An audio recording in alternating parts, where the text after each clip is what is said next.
It's International Year of Light, and that means Science Alive has taken on the theme of showcasing exhibits to a younger generation, all in the name of education.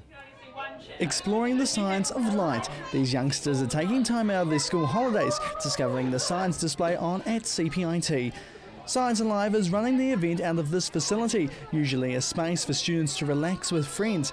Now it's being transformed for these young students to learn about light in a fun and hands-on way. And the organisation's chief executive says there's even more to explore this time round. We've got about 30 exhibits in here which demonstrate different principles of light. We've got some workshops for kids to make some simple circuits and create some interesting things using LEDs.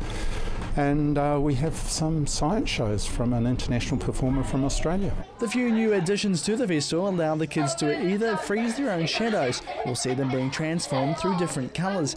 It's all about having fun but learning the importance of science as well. Science and technology is so important as we go forward into the future, with technology playing major roles in New Zealand's development in the future. And with not having a science centre, we felt it was really important to be able to run some activities where we can make people more aware of some of the technologies that are around and get them involved in the program that we have here. Around 70 kids had a go playing with the pieces of equipment, amazed at what they saw. But one of the exciting moments of the event was a show put on to the students to understand more about light, performing experiments through fire.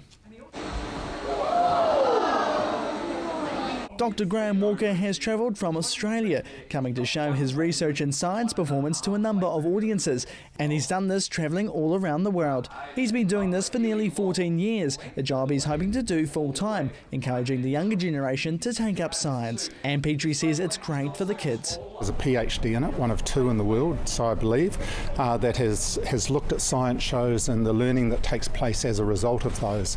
And he's put the light show together for us. It'll be the first time it's been run. We had to get all sorts of interesting chemicals. It's been difficult for Science Alive over the last few years, with the earthquakes taking their home and having to travel around the city to show their exhibits.